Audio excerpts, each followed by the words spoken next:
James Vincent McMorrow in the Bing Lounge.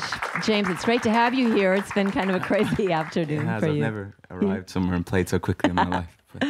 Yeah, well, you're doing a fine job. You're quickly heading back across, back to the UK and Ireland after shows here in Portland tonight and Seattle, and all the summer festivals are calling you in Europe. So we're really pleased to have you here from Dublin. It's a pleasure. These last couple of weeks playing have been probably the most fun I've had playing this year. And I think I've played like 85 shows this year, and this has been far and away the funnest experience. Well, we hope that it continues that way for you. Every musician's story begins somewhere, and you began with the drums. I did, when you were a kiddo. How did you come to that?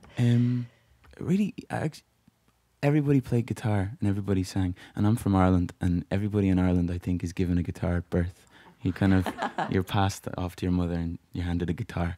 So everybody sings, and when you're a kid and you're going to parties and stuff like that, and the group of people I was hanging out with, everyone played, and we jammed in garages and stuff, and nobody played drums. There was like one guy that played drums, and he's my best friend in the world, but he's a terrible drummer. And so I kind of thought if I took up drums, then I would have a chance to play. So that was the motivation initially, was just I wanted to play. And I also like being in the background. I mean, I know that makes no sense now because I'm making... Here you are by I'm yourself. here, yeah, but no, it's always been something. I like just going about my business quietly. It suits me. So how did you find your voice? Because it's a unique voice. You didn't know that you had one at first, I take it. No, I mean, I always enjoyed singing, and I always wanted to be around music from a really early age. I mean, as long as I can remember, music has been like the prevalent thing in my life, but I never made a conscious choice about anything to do with this. I never thought I want to be a musician. I never thought I said I want to write songs or I want to sing. It was a really natural sort of step progression for me. I played drums and then I learned other instruments, and then when you learn other instruments you move away from the music that you're listening to. I moved away from the music I was listening to as a child, which was slightly heavier, kind of, I guess, like post-hardcore is how it would be described, so quite aggressive drumming, great dynamic. But then I wanted to play things like piano, and then so I started listening to Neil Young and Elvis Costello and Roy Orbison and people like that, and then that made me want to write songs, and then I needed to sing in order to write songs. So then I started listening to soul singers. So it all kind of just came to me in over the years. Just the different things kind of arrived.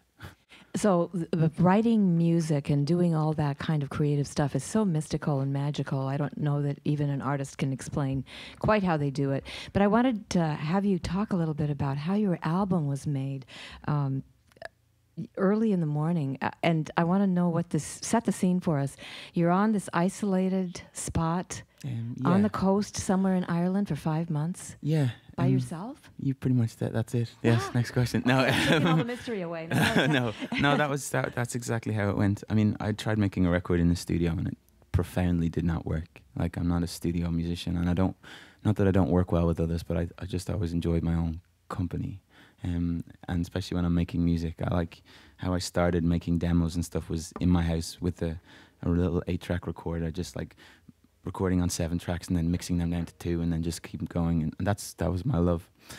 And it wasn't studios and it wasn't big production or anything, or it wasn't at the time. So I figured if I was going to make anything that would be of any worth to anyone, then I should follow my instinct on the way that I like making music. So this house was presented to me. I had no money, so kind of that worked out nicely, you know. So yeah, it was to a certain extent it was the only avenue I had, but then it was really the only avenue that would ever work. So amongst existence to put this album together.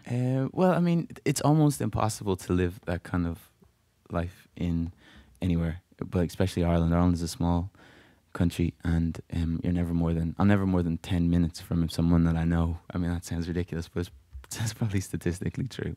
So yeah, the house was quiet. There was no internet, no TV, but at any point I could step out of that if I got a bit crazy, and there were people nearby, and it was beautiful, and I was interacting with people. But in terms of the house, it was no frills, no fuss.